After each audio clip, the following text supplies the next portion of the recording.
ভালো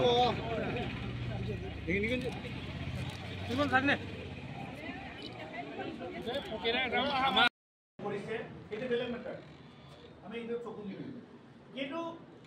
আমাৰ দলীয়ভাৱে লোকে যদি মিটিং অৰ্গেনাইজ কৰে সেই মিটিং অৰ্গেনাইজ কৰা মিটিঙত 4জনে মাছ দিন পায় তেওঁলোকক 4জনক ইনভাইটেড হ'ব লাগিব প্ৰাইমাৰী মিটিং অৰ্গেনাইজ কৰিছে বুথ লেভেলৰ কমিটি গঠন কৰিবলৈ তাত 4জনে খবৰ পাবই লাগিব যোৱা নতুন তেওঁলোকৰ কথা কিন্তু প্ৰাইমাৰীয়ে বুথ লেভেলৰ কমিটি বনাবলৈ যাওঁতে এই মিটিংবিলাকত তেওঁলোকৰ 4জনক ইনভাইটেশ্যন কৰিব লাগিব আপোনালোক 4জনে আহিব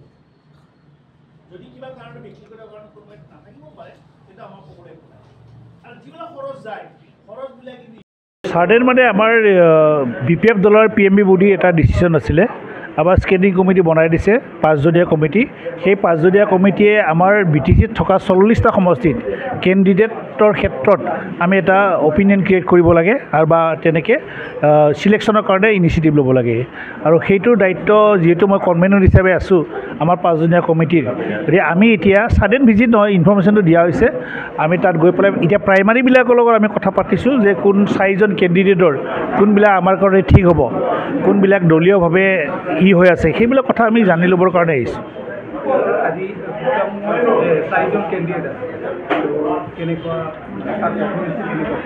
কেণ্ডিডেট চিলেকশ্যনটোৰ টাইমটো আছে এতিয়া জাষ্ট আমাৰ দলীয় স্থিতিটো কেনেকুৱা কেণ্ডিডেট দিয়াৰ পিছত আমি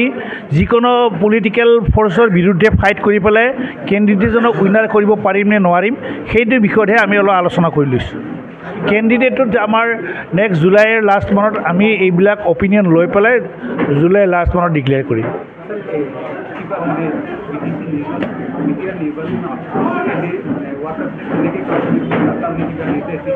কোনে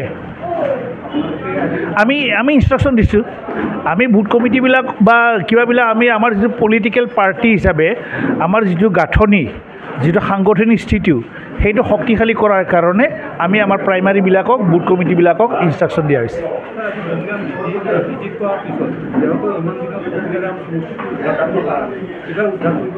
একচুৱেলি ফকীৰাগ্ৰাম সমষ্টিটো BPF দলৰে আগৰ পৰাই আছিল আজিও আমি দেখিছোঁ আমাৰ যিবিলাক ৱাৰ্কাৰবিলাকৰ যিটো শক্তি মনোবল সেইটোৰ পৰা আমাৰ বিশ্বাস হৈছে যে নেক্সট ফকীৰাগ্ৰামত আমি উইনাৰ হ'ব পাৰিম আৰু ইতিমধ্যে আমাৰ উইনিং লিষ্টটোত ফকীৰাগ্ৰামটো আছে আমি 25টা সমষ্টিত উইনাৰ হৈ পেলাই BPF দলৰ হাগ্ৰাম মহিলাৰী চালৰ লিডাৰশ্বিপত চৰকাৰ বনাম এটি নিশ্চিত কোনো পলিটিকেল ফ'ৰ্চ যি দলেই নহওক কিয় এতিয়া যোনে যিয়ে নকওক কিয় আমি 25টাতকৈ বেছি আসন লৈ পেলাই BPF দলে BTC চৰকাৰ গঠন কৰিম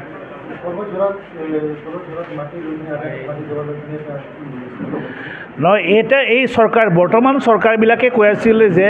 মাটি ভেটি এইবিলাকৰ কথা কৈছিলে খিলঞ্জীয়াক মাটি দিয়াৰ কথা কৈছিলে মাটিৰ পট্টা দিয়াৰ কথা কৈছিলে সেইবিলাক কথা কোৱাৰ পৰিৱৰ্তে